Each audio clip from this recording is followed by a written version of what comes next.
नाज़रीन, गंबड़ जे मुकामी हॉल में सीनियर साफ़ी founder Gambat press club Malik Roshan के भेटा पेश करण लाइ ताज़ियती मेड़ाको कोठायो वियो। मेड़ाके में साफ़ीन, सियासी समाजी अखबारनि, शहरनि तोड़े मलिक रोशन के वारसनि पिण शिरकत कई। उन हवाले सां वधीक तफ़सील गंबड़ टीवी जी रिपोर्टर मुमताज़ मेमुल जी हिन रिपोर्ट में। ज़िंदगी जा 50 साल कलम जे पोरे के अर्पींदड़ सीनियर सहाफ़ी मलिक रोशन के भेटा पेश करण लाइ ताज़ियती मेड़ाको कोठायो वियो।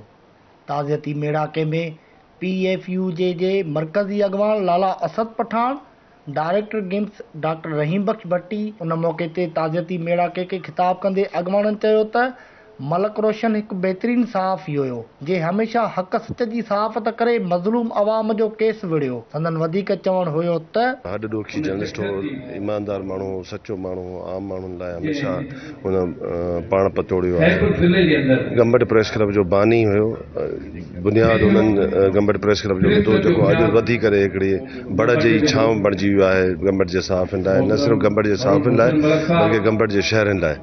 त मलिक साहब खे हमेशा यादि रखियो वेंदो ऐं उम्मीद आहे त गंबड़ जा जेके जर्नलिस्ट दोस्त आहिनि उहे हमेशा उनजी सुनत ते पैरवी कंदे आम माण्हुनि लाइ आवाज़ बुलंद कंदा रहनि। अॼु जे दौर जी जेका सहाफ़त आहे हीअ काफ़ी आसान आहे। उन दौर जी जेका सहाफ़त ई तमामु ॾुखी हुई ऐं उन दौर में उन्हनि अहिड़ो इदारो ठाहियो गंबड़ प्रेस क्लब जे नाले सां, उनजो आइन ठाहियो जंहिंजो अॼु सभी सहाफ़ी आहिनि ऐं पूरे इलाइक़े जे मज़लूम अवाम जे हक़नि जी तर्जुमानी कनि था। सभ खां पहिरियों त रोशन मलिक साहब जी दर्जात जी बुलंदी लाइ दुआ कयूं था त हुन तमामु वॾियूं ख़िदमतूं पेश कयूं, न रुगो गंबड़ बल्कि खैरपुर ज़िले जे आम माण्हुनि जे, मज़लूम माण्हुनि जे आवाज़ खे अवाननि ताईं पहुचाइण लाइ हिन पंहिंजी प्रेस क्लब ठाही ऐं मुंहिंजे ख्याल में हिन जो हर कंहिं माण्हू सां बान वधण जो वास्तो हुयो ऐं हमेशा मूं ते मुर्क हूंदी हुअसि ऐं मुंहिंजो साथी हो, सचो माण्हू हो ऐं ज़िम्मेदार साफ़ सहाफ़त कंदो हो। उन ते को बि माण्हू कॾहिं आङुर न खईं ऐं उनजी का बि कॾहिं का शिकायत असांजे बि साम्हूं न आई, पर असां ॿुधी बि कान।